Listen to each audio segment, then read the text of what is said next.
Sophie सोच रही होती है कि वह एम्परर को क्या जवाब दे। वह एम्परर को मना कर देती है। एम्परर हंसते हुए बोलते हैं, आप आसानी से महारानी के कर्तव्यों को निभा सकते हैं, लेकिन आप इनकार कर रही हैं। ये दिखावे की चिंता करने का समय नहीं है। सोफी बोलती है, मुझे उस बच्चे से प्यार करने का आत्मविश्वास नहीं है। सुनकर एम्परर बोलते हैं, एक व्यक्ति प्यार, और वह सोफी पे हंसने लगते हैं। सोफी को समझ नहीं आता कि एम्परर को क्या हुआ। एम्परर बोलते हैं, इसका मतलब ये है कि अब मुझे टीटी को राजनीति सिखानी होगी। सोफी सोचते है, क्या वो मुझे धमकी दे रहा है कि मैं टीटी को महारानी बना दूं। पर सोफी के चेहरे ऊपर करके बोलते हैं, बेचैन दिख रही है, क्यों आप ऐसा नहीं चाहते। सोफी बोलती, मुझे जाने दो। एम्परर बोलते, महारानी अगर युवराज को गोद नहीं लेती हैं, हम पहले की स्थिति में लौट सकते हैं। सोफी मना कर देती है। एम्परर बोलते, हम चाहे कुछ भी कर ले, हम उस समय वापस नहीं जा सकते, और गुस्से से सोफी को देखकर उसे ढकेल देते हैं। तो जैसे सोफी नीचे गिर जाती है, एम्परर सामान को तोड़कर चिल्लाते हुए बोलते हैं, मैंने महारानी द्वारा मेरे विरोध किए गए सभी गलत कामों को माफ कर दिया है, यहाँ तक कि उत्तराधिकारी का मुद्दा जिसकी जिम्मेदारी आपकी थी मैंने हल कर दिया। सोफी हैरान होकर सोचती है, क्या डोमियोस हमेशा से इतना हिंसक था। एम्परर इस पर मोमबत्ती का स्टैंड उठा रखे होते हैं। सोफी बोलते, सच तो ये है कि योर मैजेस्टी को मेरे प्रति कोई भावना नहीं है। ये सुनकर एम्परर का हाथ वहीं पे रुक जाता है। यही मेरी समस्या है। एम्परर सोफी की तरफ देखकर मुस्कुराते हुए बोलते, हाँ, क्या महारानी को जिज्ञासा नहीं होती है। ये बोल के एम्परर वहीं पे स्टैंड फेंक देते हैं और सोफी की तरफ बढ़ते हुए बोलते हैं, चाहे आप सचमुच पत्थर की औरत हो या नहीं, आप कभी नहीं जानते, शायद अगर मैं तुम्हें अपनी बाहों में पकड़ लूं तो तुम भी गर्भवती नहीं हो पाओगी। ये बोलकर सोफी के कंधे पे हाथ रखते हुए बोलते, चलो देखते हैं। सोफी उन्हें रुकने के लिए बोलती है। वह सोफी के कंधे पे से कपड़ा हटाते हुए बोलते हैं, मैंने टीटी के माध्यम से साबित कर दिया, तो अब महारानी की बारी है। सोफी चिल्लाते हुए बोलते, ऐसा मत करो। एम्परर सोफी की एक ना सुनकर वे उसके कंधे की तरफ बढ़ते हैं। सोफी के रोकने पे भी एम्परर नहीं रुकते हैं, तो वे खिंचा के उनके चेहरे पे एक चाटा मारती है। एम्परर गुस्से से बोलते, अब क्या हो रहा है। सोफी अपने कपड़े को ठीक करते हुए बोलती है, आप जानते हैं कि मैंने उसे जाने क्यों नहीं दिया जब योर मैजेस्टी ने मेरा गला घोटा था। यह सुनकर एम्परर हैरान होकर बोलते हैं, मैंने गला घोटा, मैंने ऐसा कब किया। सोफी बोलती है, क्योंकि तुम्हें मुझ पर दया आ गई थी कभी कभी, अब बस। ये सुनकर तो एम्परर के होश ही उड़ गए होते हैं। वह बोलती है, मुझे तुम्हारी हालत बिल्कुल एक दुखी बच्चे जैसी लगती है। एम्परर को तो समझ ही नहीं आता वो क्या बोले। वह बोलती है, मुझे तुम पर दया नहीं आती है, तुम तो बस एक ऐसे दरिंदे हो जो कमजोरों के सामने ताकतवर बनता है। ये बोलकर सोफी वहाँ से चली जाती है। एम्परर तो ऐसे खड़े होते हैं जैसे उन्हें होश ही ना हो। अगली सुबह सोफी बेड पे जगती है। उसके सर में बहुत ही तेज दर्द हो रहा होता है। बेटी आते हुए बोलती है, एम्प्रेस क्या आप ठीक हैं? शिकायत करते हुए बोलती है, आपने किस तरह से पिया? आमतौर पर आप तो शराब को हाथ भी नहीं लगाती। ये सुनकर सोफी को याद आता है, उसने कल रात को अलमारी में से शराब की बोतल निकाल के सोफे पे बैठकर लगातार पी रही होती है। उसके बाद उसे कुछ याद नहीं होता है। बेटी बोलती है, आप इतनी तेज शराब क्यों चुने? अगर आप बहुत ज्यादा पीती हैं तो ये जहर से कम नहीं है। सोफी ग्लास की तरफ हाथ बढ़ाते हुए बोलती, मुझे नहीं पता था वो किस तरह की शराब है। बेटी बोलती, सौभाग्य से ड्यूक को एंटीडोट बनाना आता है, इसलिए हम भाग्यशाली रहे। सोफी हैरान होकर बोलती है, रोक्सेना आया था कल? बेटी बोलती है, हे भगवान, ऐसा लगता है कि आपको सचमुच कुछ भी याद नहीं है। सोफी बोलती है, रोक्सेन अब कहाँ है? हम देखते हैं ड्यूक जो हॉल में बैठे होते हैं, उनका चेहरा लाल होता है। वे कल रात की बात याद करते हैं जब वे सोफी से मिलने आते हैं। ड्यूक बोलते हैं, मुझे चैरिटी विभाग से कुछ बात करनी है, लेकिन वो सोफी को सोते हुए पाते हैं। ड्यूक सोफी को उठाते हुए बोलते हैं, सोफी क्या हो रहा है? सोफी नशे में मुस्कुराते हुए बोलती है, रोक्सेन। ड्यूक सोचते हैं ये तो शराब की महक है। उनकी नजर टेबल पर रखी शराब की बोतल पर जाती है। ड्यूक सोफी को एंटीडोट पीने के लिए बोल रहे होते हैं। सोफी के नशे में होने की वजह से वो एंटीडोट पी नहीं पाती है। ड्यूक परेशान होते बोलते हैं, ये तो पागलपन है। सोफी इन चीजों से बेखबर सो रही होती है आराम से। ड्यूक पहले तो सोफी को देखते हैं, फिर बोलते हैं, मैं इसे किसकी तरह नहीं लूंगा। वह एंटीडोट खुद पी लेते हैं। उसके बाद वह सोफी की गर्दन को पकड़कर थोड़ा सा ऊपर उठाते हैं और उसे एंटीडोट पिला देते हैं। यही सोचकर ड्यूक परेशान हो रहे होते हैं। सोफी आते हुए बोलती है, रोक्सेन तुम यहाँ हो? ड्यूक की नजर सोफी पे जाती है। सोफी ड्यूक के सामने आकर बैठ जाती है। ड्यूक बोलते हैं, क्या आप बेहतर महसूस कर रही हैं? सोफी ड्यूक को धन्यवाद बोलती है एंटीडोट बनाने के लिए। ड्यूक कुछ नहीं बोल रहे होते हैं। सोफी सोचते हुए जवाब क्यों नहीं दे रहा? क्या ऐसा हो सकता है कि कल मैंने कोई गलती की हो? ड्यूक बोलते हैं, क्या सोफी को अक्सर ही शराब पीना पसंद है? सोफी बोलती है, नहीं, आमतौर पर मैं शराब नहीं पीती, कल का दिन बस ऐसा ही था। अगर मैंने आपके प्रति कोई गलती की हो तो मुझे कृपया बताएं। ड्यूक अपने होठों को छूते हुए बोलते, नहीं, कुछ नहीं हुआ। हालांकि सोफी, कभी भी दूसरे आदमियों के सामने शराब मत पीना। सोफी को समझ नहीं आता ड्यूक ने ऐसा क्यों बोला। वह सोचते चेतावनी के पीछे जरूर कोई कारण होगा। सोफी बोलती, हाँ, मैं ध्यान रखूंगी। यह सुनकर ड्यूक को राहत मिलती है। दूसरी तरफ एम्परर जंगल में होते हैं और उनके पैरों के पास चिड़िया मरी हुई होती है। एम्परर बोलते हैं, एम्प्रेस सोफी, एस्तारा का सितारा। यह बोलने के बाद वह उस छोटी सी चिड़िया को मारकर नीचे फेंक देते हैं। वह बोलते हैं, जिसने मुझे सबसे पहले चुना क्या आप थे? आसमान को देखते हुए बोलते, मुझे जरूरत है, मुझे औरों को मारने की जरूरत है। सभी को ये बोलता है, आप गहरी सोच में डूबते हुए प्रतीत होते हैं। हम देखते हैं ये वही आदमी होता है जो टीटी के साथ था। वह बोलता है कि आपको मदद की जरूरत है योर मैजेस्टी। हम देखते हैं एम्परर ने घोषणा कर दी होती है, साम्राज्य के उत्तराधिकारी के पैदा होने की घोषणा कर दी होती है। ये पढ़कर लोग बोल रहे होते लेकिन महारानी के पास बच्चा नहीं है। तो दूसरा आदमी बोलता है, हे भगवान, क्या महारानी उस बच्चे को गोद लेने वाली है। दूसरी तरफ महल में टीटी गुस्से से सामान तोड़ रही होती है। उसे देख के नौकरानियां घबरा रही होती है। वे आपस में बोलती हैं। बुरे बल वाली बोलती है, क्या करें। दूसरी लड़की बोलती है, कितने दिन हो गए हैं। चिल्लाते हुए बोलते, क्या तुम मेरे बच्चे को महारानी को सौंपने जा रहे हो? तुम कैसे कर सकते हो?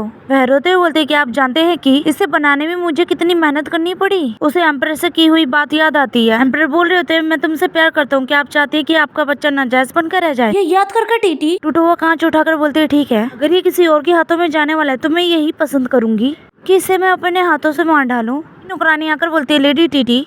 टीटी नौकरानी की तरफ देखकर बोलती, क्या? नौकरानी घबरा कर बोलते है, व्यापारी ब्लेयर आ गया है। आपने कहा था कि अगर वह आए तो मैं आपको बता दूं। ये सुनकर टीटी कांच का टुकड़ा छोड़ देती है और नौकरानी से बोलती है, लॉर्ड ब्लेयर कहाँ है? तेरे पास हम देते हैं। टीटी ब्लेयर के पास बैठी होती है। तो वो बोलते, लॉर्ड ब्लेयर, मुझे क्या करना चाहिए? आप जानते हैं कि मुझे इसमें कितनी मेहनत करनी पड़ी? टीटी के सर पे हाथ रखकर बोलता, ओ डियर, रो मत, इससे उसका खूबसूरत चेहरा खराब हो जाएगा। आपको और अधिक सावधान रहना चाहिए, खासकर उस अनमोल बच्चे के साथ। ठीक है टीटी। टीटी बोलती है, अगर इसे कोई लेने वाला है तो इससे छुटकारा पाना अच्छा होगा। ये सुनकर ब्लेयर टीटी को देखने लगता है। टीटी अचानक ही शांत हो जाती है। वह अपने पेट को छूकर बोलते, मैंने अभी क्या कहा? मुझे माफ करना मेरी जान, मैं इसे त्यागने के बारे में कैसे सोच सकती हूँ। ब्लेयर बोलता, हाँ, आप अच्छी माँ बनना चाहती है ना? और फिर से उसके कपड़े में से सांप निकल गया होता है। अपने सांप को देखते हुए बोलता है, बस थोड़ा और सहन कर लो क्योंकि तुम अभी उपयोगी हो।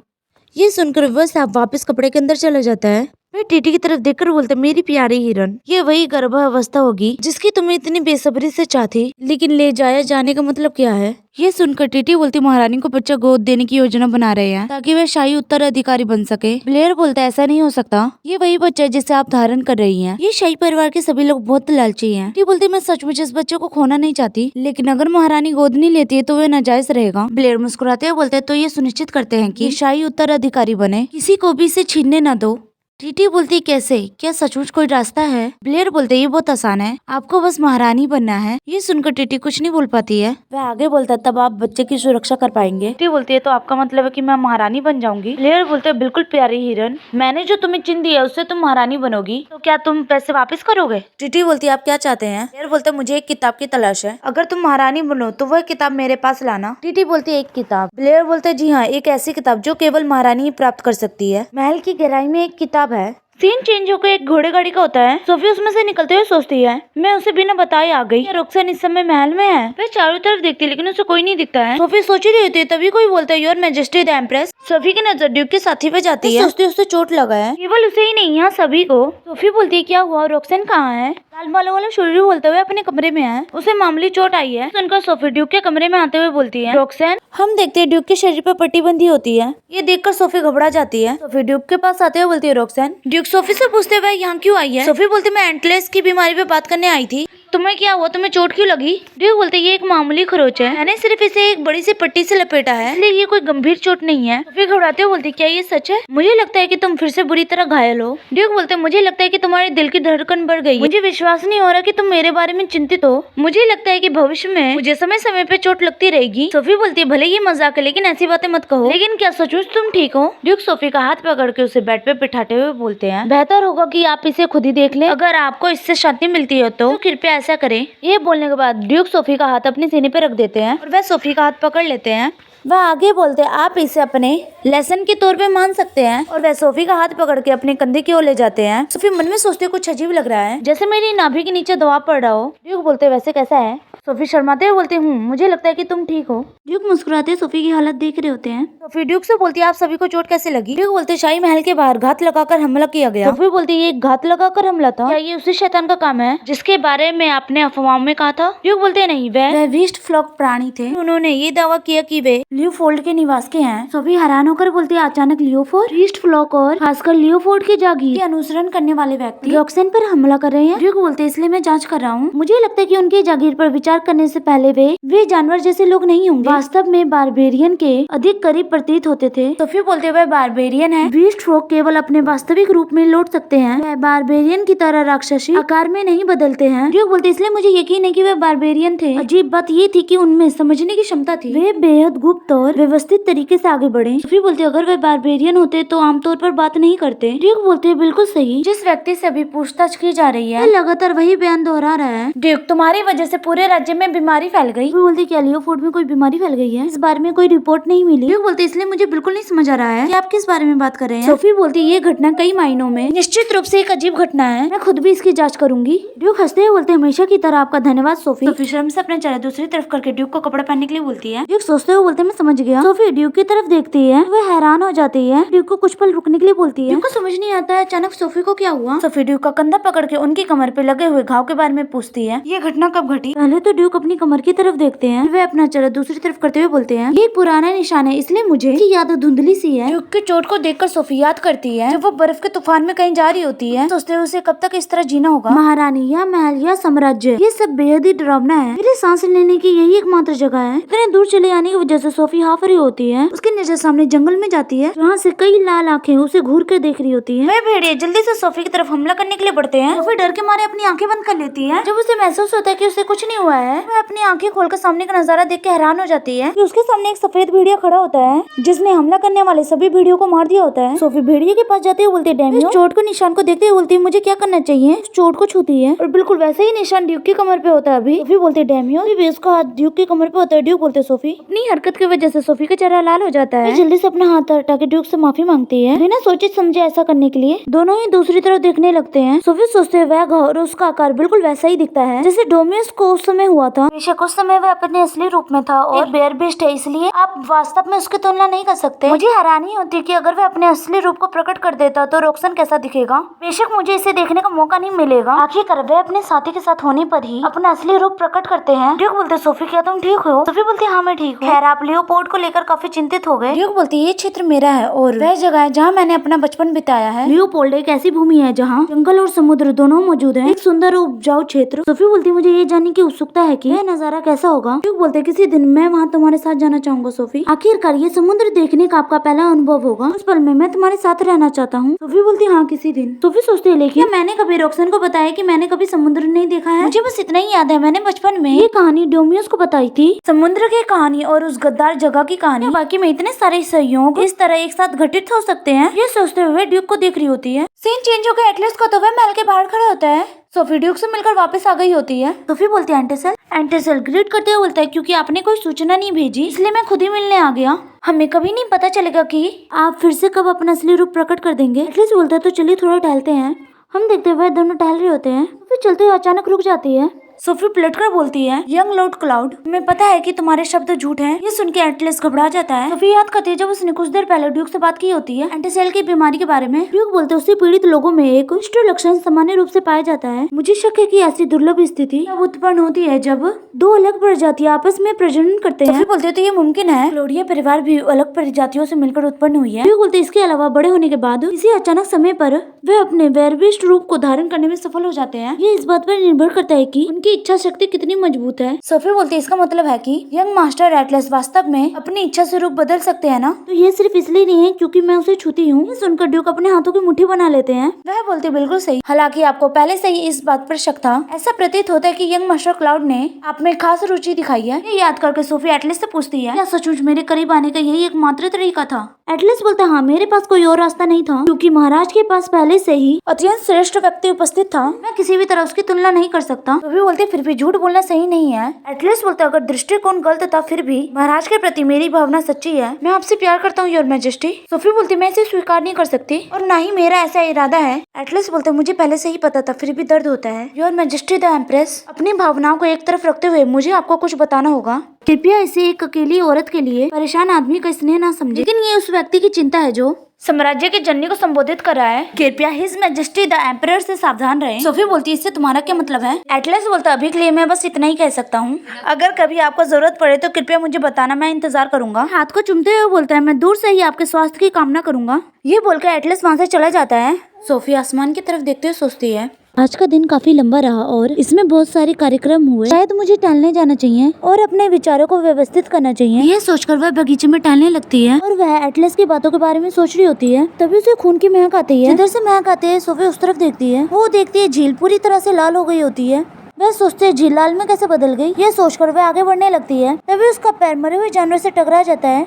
जब वह नीचे देखती है तो वहाँ पे कई सारे जानवर मरे हुए होते हैं। वह घबराकर अपने हाथों को मुंह पर रख लेती है। वह चारों तरफ देखते सोचती है आखिर धरती पे क्या हो रहा है। तभी उसकी नजर एम्परर पे जाती है। सोफी बोलती है योर मैजेस्टी। एम्परर घूर के सोफी को देखते हैं। सोफी सोचती है ऐसा नहीं हो सकता। फॉर्म में बोला गया है कि डेमियस एक राक्षस था। वह मरे हुए जानवर को देखकर सोचती है लेकिन क्यों? उसके पास इतने सारे लोगों की जान लेने का कोई कारण नहीं है ना। एम्परर बोलते मैंने थोड़ा शिकार किया। सोफी बोलती ये सभी जानवर। एम्परर सोफी को बीच में रोकते हुए बोलते हैं इसे टाइम पास समझो। सोफी खून को देखते हुए बोलती क्या इसे मनोरंजन कहा जा सकता है? यह तो नरसंहार है। एम्परर बोलते हैं क्या ये महारानी के लिए अनुकूल नहीं है? आखिरकार मैंने आधे इंसानों की बजाय जानवरों को मारकर खुद पर नियंत्रण रखा। सोफी चिल्लाते हुए बोलती है डोमिस तुम आखिर हो क्या? एम्परर चिल्लाते हुए बोलते हैं जी हाँ, सब कुछ महारानी के लिए था। मैंने जो भी किया वह योर मैजेस्टी की इच्छा थी, चाहे वह कुछ भी हो। सोफी कुछ नहीं बोलती है। वह सोचती है उसके शरीर पे एक भी निशान नहीं दिखता। उसकी बाई कमर भी बिल्कुल साफ है। वह एम्परर को देखते हुए बोलती है उस व्यक्ति वह डेमियोस नहीं है जिसे मैं जानती हूँ। सोफी एम्परर से बोलती है आप कौन है? ये सुनकर एम्परर सोफी की तरफ देखते हैं। झील से बाहर निकलकर सोफी के पास आते हुए बोलते हैं मैं हूँ और कौन हूँ? मैं तुम्हारा पति और इस साम्राज्य का शासक सम्राट हूँ। सोफी बोलती तो तुम शुरू से ही एक अलग इंसान थे। मेरी स्मृति में और आपकी स्मृति में जो डेमियोस है वह पूरी तरह से अलग है। एम्परर बोलते मुझे बिल्कुल भी नहीं समझ आ रहा है कि आप किस बारे में बात कर रहे हैं। सोफी बोलती नहीं, आपको पहले से ही सच्चाई पता है ना। अगर इस बारे में सोचो तो उस समय हर किसी के पास कुछ कहने के लिए था, क्योंकि प्रिंस को विदेश में पढ़ने के लिए भेजना बहुत ही असामान्य बात थी। और 5 सालों तक अगर उस समय प्रिंस नहीं बल्कि उनका कोई हमशक्ल चला गया होता तो फिर असली वाला कब बदल गया था? वह एम्परर से पूछते हैं कि उसने उसे धोखा क्यों दिया। एम्परर सोफी को देखते हुए बोलते हैं आपने मुझे हुरैन साम्राज्य से आपको बचाने के लिए कहा था, क्योंकि तुमने मदद के लिए मुझे संपर्क किया था। सोफी बोलती है मैंने वो पत्र डेमियोस को भेजा था, एम्परर को नहीं। एम्परर सोफी का चेहरा पकड़ कर चिल्लाते हुए बोलते हैं उससे क्या फर्क पड़ता है? सबसे जरूरी बात यह है कि मैंने ही उस समय तुम्हें बचाया था। आज भी मैं तुम्हारा पति और तुम जो एम्प्रेस बनी हो वो सब मेरी देन है। सोफी गुस्से से बोलती है नहीं, एम्परर ने मुझे धोखा दिया था और मैं इतने समय से अंधेरे में थी। आपने मेरे पत्रों को स्वीकार क्यों किया? क्योंकि तुमने मुझे अस्तारा की तारा होने के कारण ही प्रेस बनाया था। एम्परर बोलते हाँ, क्या आपको सच में लगता है कि यही एकमात्र कारण है? जहाँ तक मेरा सवाल है, मैं उस कमीने से हर चीज छीन लेना चाहता हूँ। सोफी सोचती वो कमीना, क्या वो मेरे बचपन के डोमियोस के बारे में बात कर रहा होगा? वो लड़का जिसने मुझे सचमुच प्यार किया था, उस सफेद भेड़िए की चोट और ड्यूक की कमर पे लगी हुई चोट और उनकी आज कही गई बात ये याद कर कर सोफी रोते हुए बोलती है रोक्सन। एम्परर बोलते हैं एम्प्रेस। वे सोफी का कंधा पकड़ के बोलते मैं तुमसे प्यार करता हूँ। हाँ, शुरू में तो ये सिर्फ मनोरंजन के लिए था और दूसरा कारण ओरेकल की भविष्यवाणी थी, लेकिन अब हालात अलग है। मुझे तुमसे सच्चा प्यार हो गया है और मैंने ही तुम्हें बचाया था। तुमने मुझे ये भी वादा किया था कि तुम हमेशा मेरे साथ रहोगे, याद है ना? सोफी बोलती मैंने उस समय जो वादा किया था ये आपके लिए कभी नहीं था योर मैजेस्टी। ये सुनकर एम्परर को बहुत ही ज्यादा गुस्सा आता है। वह चिल्लाते ही बोलते मुझे कितनी बार बताना पड़ेगा? मैंने ही महारानी को बचाया था, उस कमीने ने नहीं जिसे हुरोन भेजा गया था। मैं ही हूँ वो जो इतने समय से तुम्हारे साथ रहा हूँ। कहकर वे चिल्लाते हुए सोफी की तरफ बढ़ते हैं। सोफी डरते सोचती उसका वास्तविक रूप प्रकट हो रहा है। शुरू से ही सब कुछ गलत था। वह वहाँ से भागते हुए सोचती मुझे उसके पास जाना ही होगा। मेरे सच्चे प्रेमी को भी वहाँ से भागी रही होती तभी उसके सामने एक बड़ी सी आकृति बन जाती है। जब वह पीछे मुड़कर देखती है तो वह घबरा जाती है, क्योंकि एम्परर भेड़िए में बदल गए होते हैं। उनकी लाल आंखें जो गुस्से से सोफी को देख रही होती हैं। सोफी एम्परर के जानवर रूप को देखते हुए सोचती है क्या इसे दिव्य प्राणी माना जाता? बकवास, ये जानलेवा आभा और पागलपन ये किसी राक्षस का है। एम्परर बोलते अच्छा होता कि अगर तुम्हें कुछ पता ही नहीं चलता। अगर आप धोखा खाते तो हम दोनों खुश रहते, लेकिन इससे कोई फर्क नहीं पड़ता। तुम पहले से ही मेरी हो, अभी और हमेशा के लिए। सोफी डर से पीछे हट रही होती है तभी वो मरे हुए जानवर से टकरा कर नीचे गिर जाती है। एम्परर बोलते महारानी को कैद करो। यह सुनकर तभी जंगलों में से शूरवीर निकल के आते हैं। वह सोफी को चारों तरफ से घेर लेते हैं। सोफी मना करती है लेकिन उसकी कोई नहीं सुनता है। एक आदमी सोफी के मुंह पे रुमाल रख देता है। वह बेहोश होते हुए ड्यूक के बारे में सोच रही होती है। आखिरकार वह बेहोश हो जाती है। सीन कुछ दिनों बाद का होता है। वे अपनी आंखें खोलकर छत को देखते हुए बोलती है मैं कहाँ पे हूँ, और वह उठ के बिस्तर पे बैठ जाती है। रेमोडी कमरे के अंदर आते हैं, बोलती है योर मैजेस्टी द एम्प्रेस आप जग गई। सोफी बोलती है लेडी रेमोडी। रेमोडी सोफी को पानी पिलाती है। वह सोफी से पूछती है क्या आप ठीक है? आप 2 दिन से लेटे हुए थे। सोफी बोलती क्या 2 दिन? ये सुनकर वह हैरान होती है। उसे 2 दिन पहले की घटना याद आती है, कैसे उसे सच्चाई का पता चला था और उसे बेहोश कर दिया गया था। वह सुस्ती से बेहोश हुए 2 दिन हो चुके हैं। वह बोलती मेरा शरीर ठीक महसूस कर रहा है। वह कमरे को देखकर रेमोडी से जगह के बारे में पूछती है। रेमोडी बोलती है ये ग्रैंड ड्यूक का महल है, एम्परर ने आपको नजरबंद कर दिया है। सोफी सोचती है ग्रैंड ड्यूक का महल है, ये एक भूतिया महल है जो लंबे समय से खाली पड़ा है, क्योंकि ग्रैंड ड्यूक का पद अभी भी खाली है। रेमोडी अपनी जेब में से पत्र निकालकर बोलती है ये हिज मैजेस्टी एम्परर ने भेजा है। सोफी पत्र खोलकर देखती है तो उसकी आंखें हैरानी से बड़ी हो जाती है। वह डिवोर्स पेपर होता है, कारण लिखा होता है स्तर साझा करने से इनकार करना। सोफी सोचते हुए इस आधार पर तलाक मांग रहा है। तारीख कब से 1 महीने बाद की है, इसका मतलब तलाक की सुनवाई 1 महीने में होगी। सोफी बोलती क्या मुझे मुकदमे से पहले बाहर जाने की अनुमति नहीं है? रेमोडी दुखी होकर बोलती है, एम्परर ने रानियों को आने से रोक दिया था, लेकिन मैंने बहुत ही मेहनत की, इसलिए मुझे अकेले अंदर आने की अनुमति मिली। सोफी बोलती है, अच्छा ऐसा है, जिस कारण से उसने महारानी को महल से बाहर निकाल दिया। टीटी को एक नई महारानी बनाना होगा। रेमोडी बोलती है, बात यहीं पे खत्म नहीं होती, एम्परर आपके सभी अच्छे कार्यों का श्रेय सरकार को दे रहे हैं। सोफी बोलती है, आपका क्या मतलब है? रेमोडी बोलती है, अफवाहें फैल रही है, ये लेडी टीटी तीना की महाराज। दान विभाग की स्थापना किसने की? सोफी उदास होते हुए बोलती है, क्या कुलीन वर्ग ऐसा ही मानते हैं? रेमोडी बोलती है, मुझे इस पर विश्वास नहीं है, लेकिन हर कोई ऐसा ही दिखा रहा है। सोफी हंसते हुए बोलती है, बात समझ में आती है, कोई भी भावी महारानी के साथ बुरा संबंध नहीं रखना चाहता। रेमोडी बोलती है, मुझे बहुत बुरा लग रहा है, ऐसा लग रहा है जैसे मेरे साथ अन्याय हुआ है। एम्परर ऐसा कैसे कर सकते हैं? सोफी सोचती है, जब तक कानूनी तौर पर तलाक नहीं हो जाता, क्या मुझे किसी से भी मिलने की अनुमति नहीं है? वह ड्यूक के बारे में सोच रही होती है, वह ड्यूक को देखना चाहती है। दूसरी तरफ टीटी का कमरा रोशनी की तरह चमक रहा होता है। वह आराम से बिस्तर पर लेटकर पत्र लिख रही होती है। वह लिखती है, हेलो एम्प्रेस, मैंने सुना है कि आपको कैद कर लिया गया है। मुझे आपकी सेहत की चिंता थी, इसलिए मैंने कुछ फल भेजा है। आशा है आपका स्वास्थ्य अच्छा रहेगा। अरे हाँ, याद आया, आपने इस पूरे समय बहुत ही मेहनत की थी, तलाक के लिए आपको बहुत बहुत बधाई। ये लिखने के बाद वह पत्र को फल की टोकरी में डाल देती है। वह मुस्कुराते हुए मन में सोचते, मुझे हैरानी है कि इससे वह कितनी क्रोधित होगी, काश मैं उसका चेहरा देख पाती। तभी एम्परर कमरे में आते हैं। टीटी मुस्कुराते हुए बोलती है, योर मैजेस्टी। जल्दी से एम्परर के गले लगकर बोलती है, कमरा दिन पर दिन खूबसूरत होता जा रहा है। एम्परर बोलते हैं, बिल्कुल फूलों की मनमोहक खुशबू। एम्परर की नजर फलों की टोकरी पे जाती है। टीटी बोलती, महारानी के लिए फल की टोकरी, ताकि वह वहाँ भी अपनी सेहत का ख्याल रख सके। वह मुस्कुराते हुए सोचते, आपको जीवित रहना होगा। अगर आप आत्महत्या कर लेते हैं तो क्या होगा? यह एक भयानक घटना होगी। मैं तुम्हें सबके सामने अदालत में हताश होते हुए देखना चाहती हूँ। एम्परर टीटी को कुछ नहीं बोलते और मन में सोचते हो, सोफी ऐसे ही तलाक के मुकदमे का दिन आ जाता है। सभी कुलीन वर्ग अदालत में होते हैं। जज बोलते हैं, एम्परर भोजन कर रहे हैं। तभी कोर्ट के अंदर एम्परर आते हैं और जाके अपनी सीट पे बैठ जाते हैं। और उसके बाद सोफी भी कोर्ट के अंदर आती है और जाके अपनी जगह पे खड़ी हो जाती है। चारों तरफ ड्यूक को ढूंढ रही होती है। हम देखते हैं कोर्ट में बैठे रेमोडी और काउंट आए होते हैं। सोफी दूसरी तरफ देखती है, वहाँ पे एटलस और कैप्टन होते हैं। ड्यूक को कहीं ना देखकर वह उदास हो जाती है। सोफी को ऐसा करते देख एम्परर गुस्से से अपनी मुट्ठी बनाकर सोचते हैं, रॉक्सन को ढूंढ रही है। ऐसे समय में भी एम्परर ट्रायल चालू करने के लिए बोलते हैं। ये सुनकर दो आदमी पानी का बर्तन लाके कोर्ट के बीच में रख देते हैं। उस बर्तन में से पानी निकलते हुए ऊपर की तरफ जाकर बवंडर का रूप ले लेता है। उसमें से हाई प्रीस्ट निकलकर बोलते हैं, बहुत समय हो गया पशु जाति के सम्राट। हमें बताया जाता है समुद्री मंदिर का हाई प्रीस्ट, समुद्री ड्रैगन बीस्ट फोल्क। सोफी को देखते हुए बोलते, और एस्तर का सितारा। वह मुस्कुराते हुए बोलते, ये खबर सुनकर मैं काफी हैरान हो गया था। आप कहते हैं तलाक का मुकदमा? एम्परर बोलते, महारानी के खिलाफ एक आरोप है, बिस्तर साझा करने से इनकार करना एक आरोप है। ये सुनकर कोर्ट में हलचल मच जाती है। हाई प्रीस्ट बोलते, एस्तर का तारा, क्या ये सच है जैसा कि सम्राट कहते हैं कि आपने उनके साथ बिस्तर साझा करने से इनकार कर दिया था? सोफी बोलती, हाँ ये सच है। हाई प्रीस्ट बोलते, कि आपके पास कहने के लिए कोई दलील नहीं है?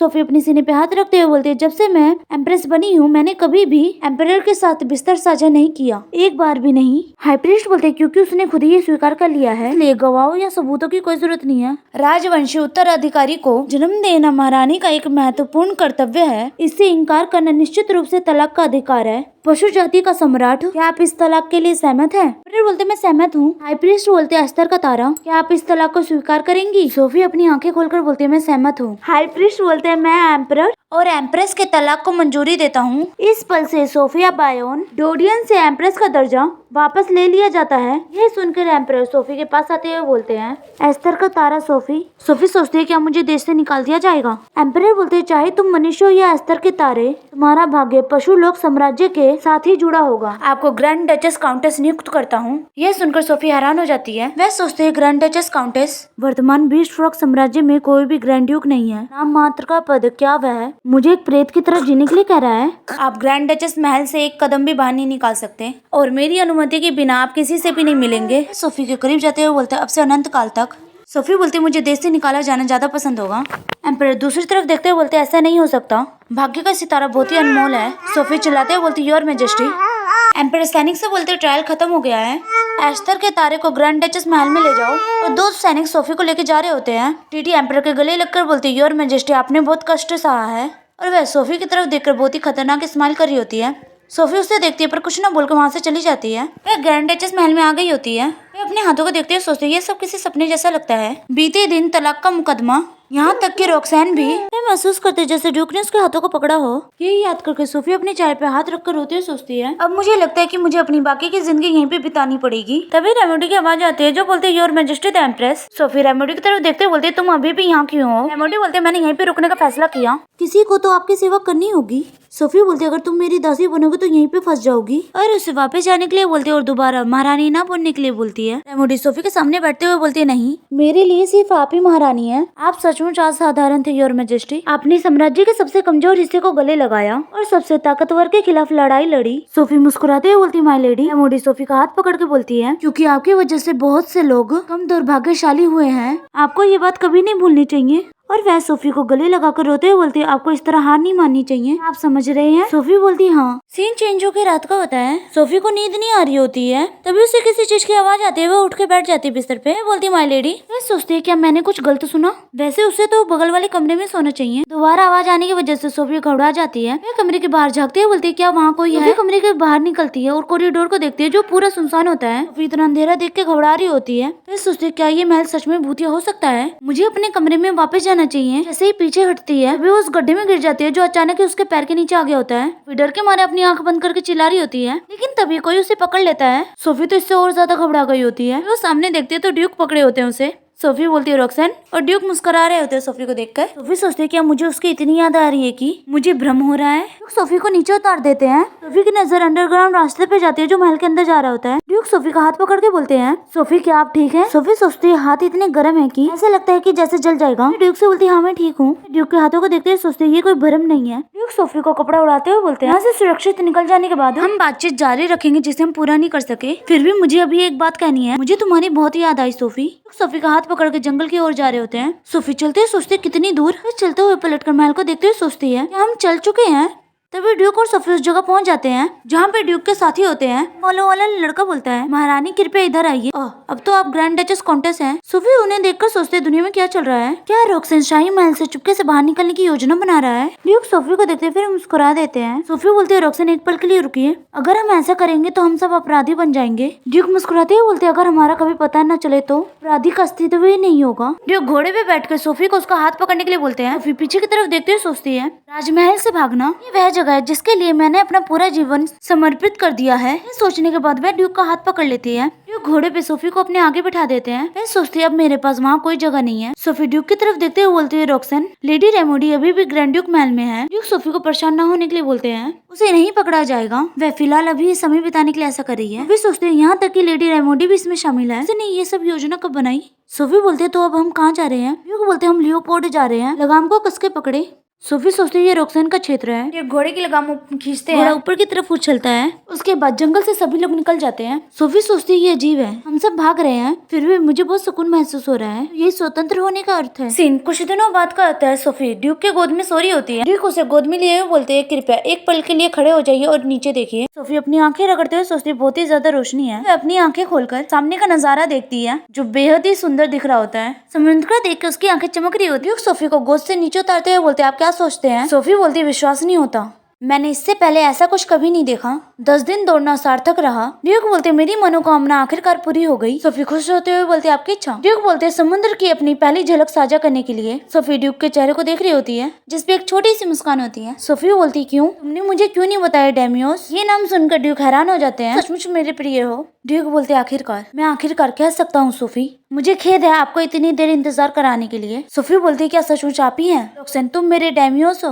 ड्यूक मुस्कुराते हुए बोलते हाँ मैं ही। सोफी खुशी से रोते हुए बोलती है रोक्सेन। ड्यूक उसे गले लगाकर रोते हुए बोलते सोफी। कुछ देर बाद वह दोनों चट्टान के पास बैठ जाते हैं और समुद्र को देख रहे होते हैं। सोफी ड्यूक को सब कुछ बताने के लिए बोलती है तो ड्यूक शांत होते फिर वह सोफी को बताते हैं। ड्यूक बोलती है ये सब शुरू हुआ हेरियन साम्राज्य के एम्परर वाल्डिक के बीच एक समझौता और पशु लोक साम्राज्य की महारानी वेरेडियल तीत में हारून साम्राज्य वेरिटी को हारून साम्राज्य का सम्राट। उस समय हारून सम्राट ने एक प्राचीन ग्रंथ में गहराई से डूबे हुए थे जिसमें काले जादू का वर्णन था। हालांकि ये जानवरों की प्राचीन भाषा में लिखा था इसलिए इसका अर्थ नहीं समझ सका। रेडियल पशु लोक साम्राज्य की एम्प्रेस, लाल राजा का उत्तराधिकारी। दूसरे शब्दों में, मैं एक दिव्य पशु के रूप में पैदा हुआ था और मुझे बेहद बेचैनी महसूस हो रही थी। तभी वेरेटिक ने उन्हें एक प्रस्ताव दिया, अगर तुम मुझे पशु लोक साम्राज्य का प्रिंस उधार दोगे तो मैं तुम्हें ये पुस्तक दे दूंगा। रेडियल बोलती, तुम्हारा क्या मतलब है? वेरेटिक बोलते, मुझे जानवर जैसे दिखने वाले लोगों के शरीर में बहुत ही रुचि है। मैं एक तरह का हथियार बनाने के बारे में सोच रहा हूँ, आप समझ रहे हैं ना? रेडियल बोलती है, आप कह रहे हैं कि मुझे अपने बेटे को परीक्षण विषय के रूप में पेश करो? वेरेटिक बोलते, इसलिए मैं आपको ये किताब दे रहा हूँ। इसमें कई तरह के काले जादू का मंत्र है।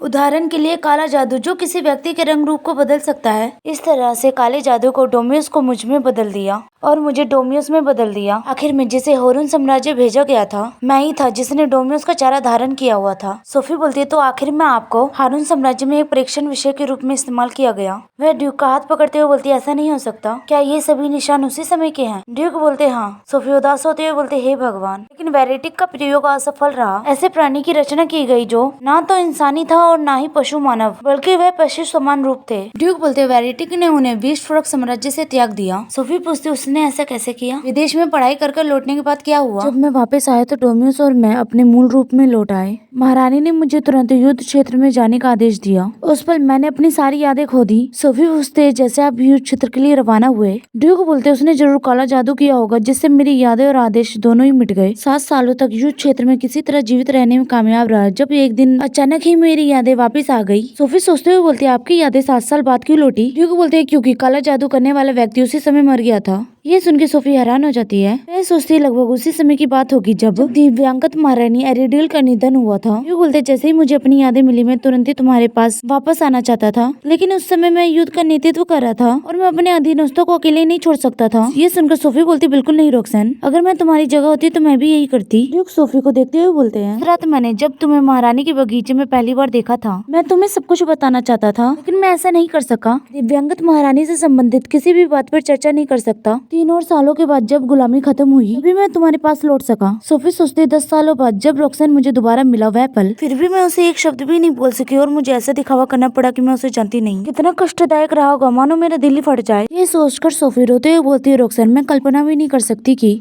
उन्हें कितना दर्द सा होगा। मैं सचमुच माफी मांगती हूँ। उसे रोता देख ड्यूक बोलते, माफी मांगने की जरूरत नहीं है सोफी, आपने मुझे बचा लिया। सोफी को समझ नहीं आता ड्यूक क्या बोल रहे हैं। ड्यूक मुस्कुराते हुए बोलते, मेरी बाइंडिंग टूट गई थी क्योंकि तुम्हें मेरी याद आई थी। मैं सोचती है वह लड़का जिसने मुझे सचमुच प्यार किया था। मैं हर एक चीज के बारे में सोचती है जो उसके साथ अभी तक हुई है। सोफी का चार ऊपर करते हुए बोलते, हमारे बदलते हुए भाग्य पर अंतिम बंधन लगा दिया है। मैं सोफी को बताते हैं, अगर किसी एक भी व्यक्ति को मेरे अतीत की याद आ गई तो सब कुछ व्यर्थ हो जाएगा। तुम ही हो जिसे मैं याद हूँ सोफी। सोफी ड्यूक को देखते हुए बोलती है, रॉक्सन।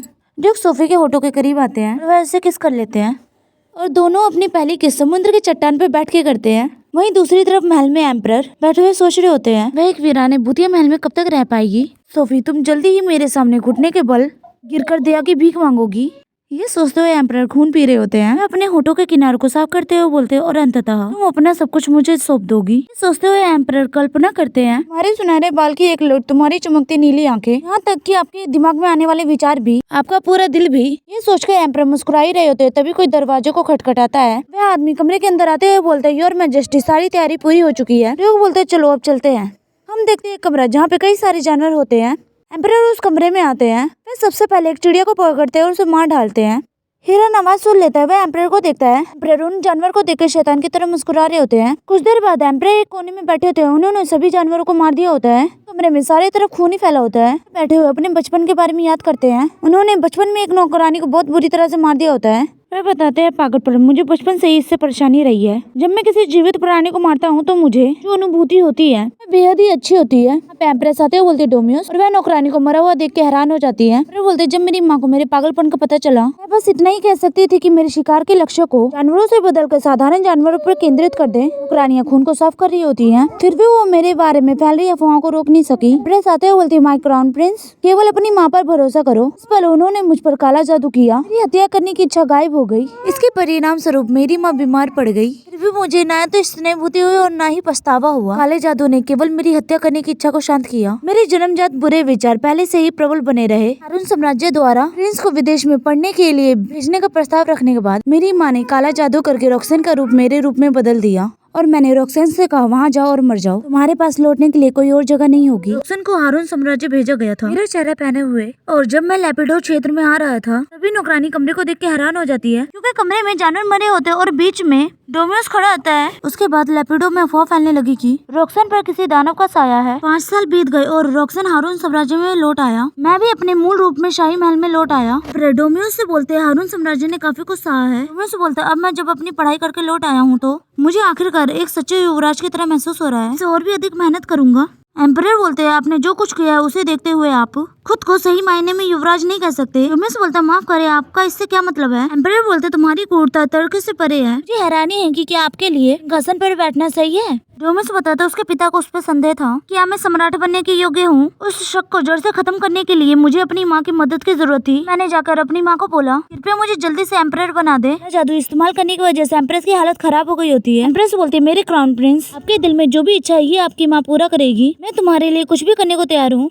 कुछ दिनों बाद एम्परर की एक अनजानी बीमारी से निर्धन हो गया और मैं एम्परर बन गया। ये बेहद ही उबाऊ है। एम्परर बनने के बाद भी मैं अपनी मर्जी से हर चीजें इस्तेमाल नहीं कर सकता था और इसकी वजह जिम्मेदारी कर्तव्य ने मुझे कसकर बांध दिया था। अगर मैं किसी को नहीं मार सकता तो मेरे जीने का क्या फायदा।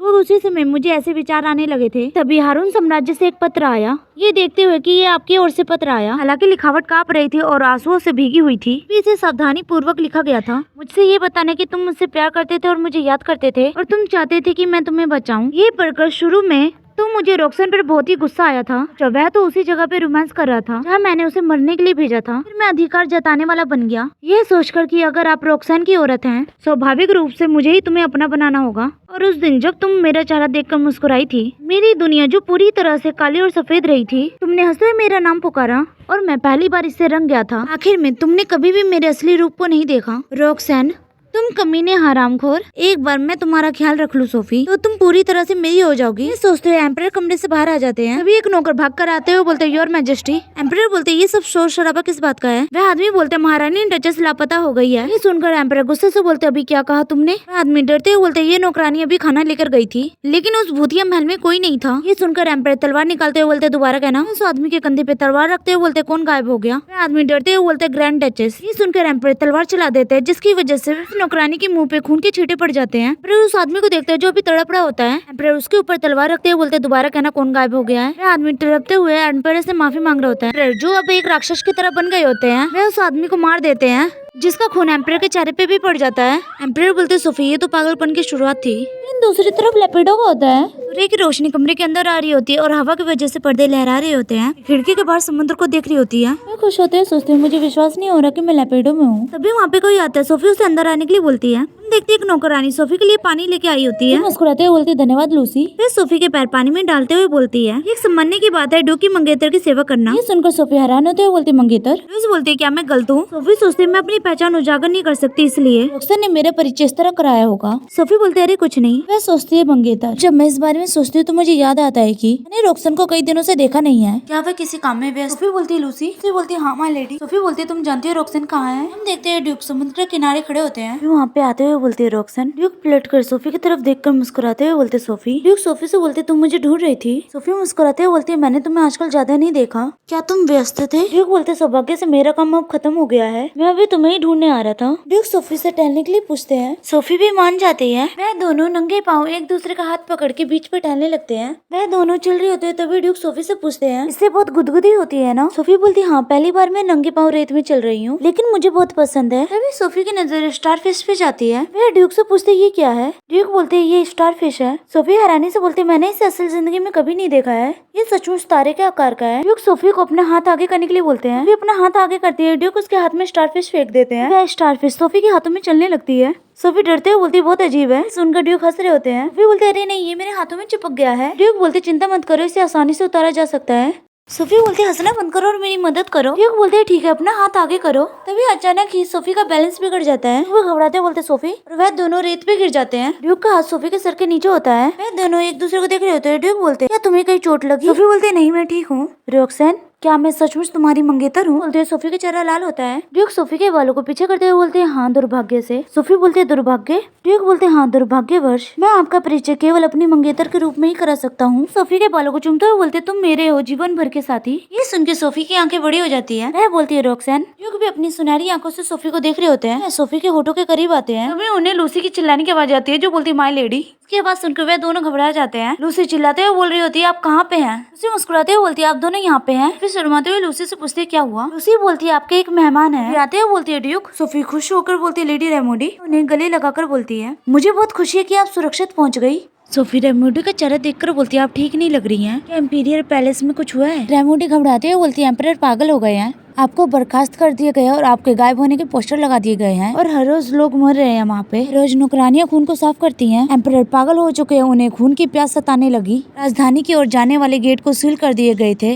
देखते एक औरत अपने बच्चे को चुप होने के लिए बोल रही होती है। आगे बताते हैं अस्तर के तारा गायब हो जाने के साथ पशुलोक साम्राज्य ये हवा में टिमटिमाते मोमबत्ती से अलग नहीं लगता। दूसरी तरफ पैलेस में टीटी अपने कमरे में चिल्ला रही होती है सामान पटक के। वह सोचते हैं राज्याभिषेक में केवल 3 दिन बचे हैं लेकिन डोमिस कई दिनों से नहीं दिख रहा है। हर रोज जानवर जैसे लोग मरते जा रहे हैं। शाही शहर का माहौल पूरी तरह से अस्त व्यस्त हो गया है। दिन पर दिन मेरा पेट भरा होता जा रहा है। इसे देखकर मैं परेशान हो जाती हूँ। तभी कोई टीटी के कमरे में आता है। टीटी चिल्लाते हुए बोलती है तुम्हें क्या चाहिए? वह नौकरानी टीटी के लिए सूप लाई होती है। वह घबराते हुए बोलती है मैं आपके द्वारा मांगे गए शहद में भिगे हुए खजूर लाई हूँ। वह अपनी नाक को ढक लेती है। वह चिल्लाते हुए बोलती है इसकी खुशबू बेहद ही मीठी है। यह बोलकर वह मोमबत्ती का स्टैंड उठा लेती है और उस नौकरानी के सर पे फेंक के मारती है जिसकी वजह से नौकरानी के हाथ से ट्रे नीचे गिर जाती है। नौकरानी भी वहीं गिर जाती है। टीटी बोलती है आप मुझसे उम्मीद कर रहे थे कि मैं आपके द्वारा लाए गए कचड़े को खाऊंगी। ये कोई मजाक नहीं है। उस नौकरानी को कुछ न बोलता देख टीटी उसके पास जाती है और उसके पेट पे लात मारते हुए बोलती है ये क्या है तुम बीमारी का बहाना बना रही हो। वह उसे उठने के लिए बोल रही होती है लेकिन वो नौकरानी तो पहले ही मर चुकी होती है। टीटी की नजर उसके सर से निकलते हुए खून पे जाती है तो वह डर जाती है। उस नौकरानी की सांसें चेक करती है। वह सोचती है ये तो मर गई। वह वहाँ से खड़े होते सोचते मैं पागल हो रही हूँ। मैंने अभी किसी को मार डाला। राज्याभिषेक कितने करीब है मैं क्या करूँ? मैं सोच रही होती है वह क्या करे और घड़ी में भी समय बीत रहा होता है। इस वक्त टीटी किसी पागल की तरह लग रही होती है। स्माइल करते हुए सोचती है हाँ इस तरह करना सबसे बेहतर होगा। कुछ देर बाद हम देखते हैं टीटी अपने भाई के साथ होती है। उसका भाई हंसते बोलते हैं एम्परर ने मुझे बुलाया है। कॉरिडोर में चलते हुए बोलती है हाँ तुम घर से छुपकर यहाँ पे आए हो ना? उसका भाई बोलता है बिल्कुल मैंने किया। सोचते हुए बोलते हैं लेकिन तुमने मुझे इतनी देर रात को क्यों बुलाया? टीटी बोलती है शायद वह आपसे कोई गोपनीय काम कराना चाहते हैं। टीटी उसकी झूठी तारीफ करते हुए बोलती है मैंने सुना कि आप तलवारबाजी में बेहतर है। शायद वह आपको अपना गुप्त रक्षक बनाने का इरादा रखते हैं। ये सुनकर उसका भाई खुश हो जाता है। वह दोनों बात करते हुए टीटी के कमरे के पास आ गए होते हैं। टीटी बोलती है हिज मैजेस्टी अंदर है इसलिए आप पहले अंदर जाइए। उसका भाई अपना कोट ठीक करते हुए बोलता है अच्छा ऐसा है। वह कमरे की तरफ बढ़ जाता है। गेट खोलकर कमरे के अंदर जाते हुए बोलता है योर मैजेस्टी। लेकिन कमरे में पूरी तरह से अंधेरा होता है। वह मुस्कुराते हुए बोलता है मैंने सुना कि आपने मुझे बुलाया। वह कमरे के अंदर जा रहा होता है तभी उसका पैर नौकरानी के पैर से टकरा जाता है। वह बोलता है ये क्या है? लेकिन तभी कमरे में रोशनी हो जाती है। उसकी नजर नौकरानी की लाश पर जाती है जिसके सर से खून निकल रहा होता है। वह डरते हुए बोलते ये क्या है? वह बोलते है टीटी ये क्या हुआ?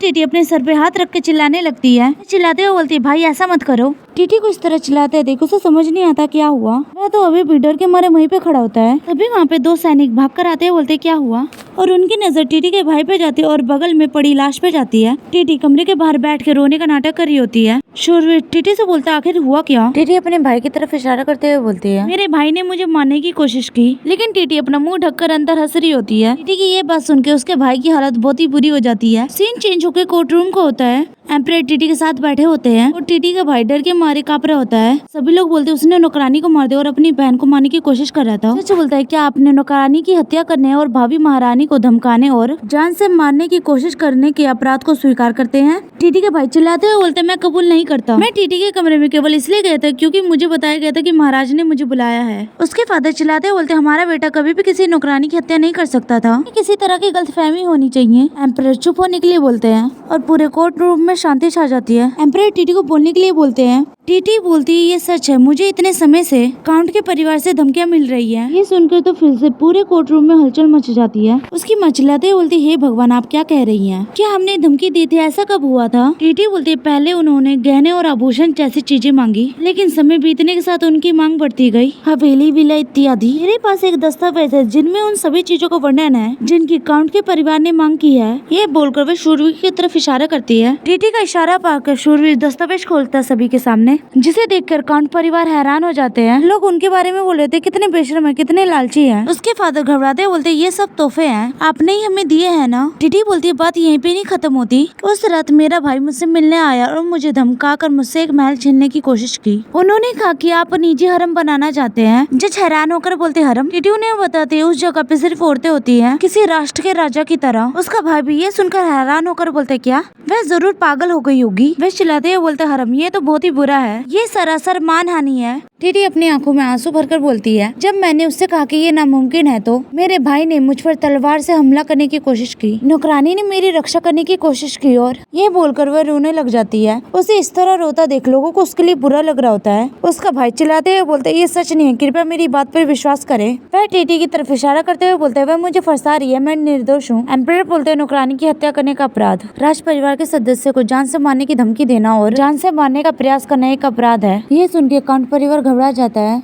और आखिर में काउंट और उनकी पत्नी को उत्तर की ओर निवासित किया जाएगा और ग्लाइड लूवर को मौत की सजा दी जाएगी। ये सुनकर वे चिल्लाते हुए बोलते ऐसा नहीं हो सकता, मुझे जाने दो, ये सच नहीं है। टीटी जो रोने का नाटक कर रही होती है वह हंसते सोचते रू रुआ सुधर उत्तर की ओर स्थित है, वहाँ से कोई भी जिंदा वापस नहीं आता। एक झटके में पूरा काउंट परिवार खत्म। एम्परर बोलते इस न्याय की कार्रवाई को टाल दिया जाता है। यह बोलकर वह टीटी के साथ कोर्ट रूम के बाहर जा रहे होते हैं। उसे जाता देख उसके फादर बोलते टीटी कृपया हमें बचा लो, हमारे साथ ऐसा मत करो, हमने आपको बहुत अच्छे से रखा है। एक नजर टीटी उनकी तरफ देखती है, वह उनका हाथ झटक देती है और हंसते हुए बोलती परजीवी। ये सुन के वे दोनों हैरान हो जाते हैं। तभी वहाँ पे शूरवीर आके उन दोनों को पकड़ लेते हैं। उसकी माँ बोलती है रुको मुझे छोड़ दो, और वह चिल्लाते हुए टीटी बोल रही होती है। टीटी उन दोनों को नजरअंदाज करके एम्परर को धन्यवाद बोलती है। वह मुस्कुराते हुए सोचती मुझे राहत मिली, मुझे अब भी आप पर भरोसा है, शुक्र है भगवान का। एम्परर टीटी को कुछ नहीं बोलते हैं। उन्हें देखकर ऐसा लग रहा था जैसे उन्हें फर्क नहीं पड़ता। सीन 2 दिन बाद एम्प्रेस का राज्याभिषेक का होता है। एम्परर क्राउन लिए हुए बोलते इस पल से आगे टीटी लूवर वह टीटी डैनिया बनेगी और इस साम्राज्य की एम्प्रेस के रूप में अपना उचित स्थान ग्रहण करेगी। बोल के एम्परर टीटी के सर पे क्राउन पहना देते हैं। टीटी खुश होकर मन में सोचते आखिरकार मैं एम्प्रेस बन गई। मैं जो कभी सड़क पे फूल बेचा करती थी, मैं अब इस देश की सबसे प्रतिष्ठित औरत हूँ। भले ही अंत में मेरे टुकड़े टुकड़े हो जाएं, मैं इस पद पर कायम रहूंगी, कोई बात नहीं। क्या ये सोचते हुए वो अपने पेट को पकड़ती है। सीन चेंज होकर लाइब्रेरी का होता है। टीटी लाइब्रेरी के अंदर जाते हुए सोचती है आखिर वो जगह कहाँ हो सकती है। याद करती है लॉर्ड ब्लेयर ने उसे क्या बोला था किताब के बारे में। उन्होंने बताया था वह केवल महारानी को मिल सकती है और वह किताब लाइब्रेरी के सबसे अंदर है। उस किताब को ढूंढने के लिए टीटी अपनी आंखें बंद कर लेती है, अपना दोनों हाथ सीने पे रखकर सोचती है मैं इस साम्राज्य की एम्प्रेस हूँ। यह सोचकर जब वह अपनी आंखें खोलती है तो उसके सामने एक किताब होती है। वह उस किताब को अपने सामने देखकर हैरान हो जाती है। उसे समझ आ जाता है ये वह किताब है जिसके बारे में उसे ढूंढने के लिए बोला गया होता है। ये उस किताब को खोलने वाली होती है। तभी ब्लेयर उस किताब पे हाथ रख देता है। टीटी बोलती है लॉर्ड ब्लेयर। ब्लेयर टीटी को देख के मुस्कुरा रहा होता है। यहीं पे मैं स्टोरी खत्म करती हूँ।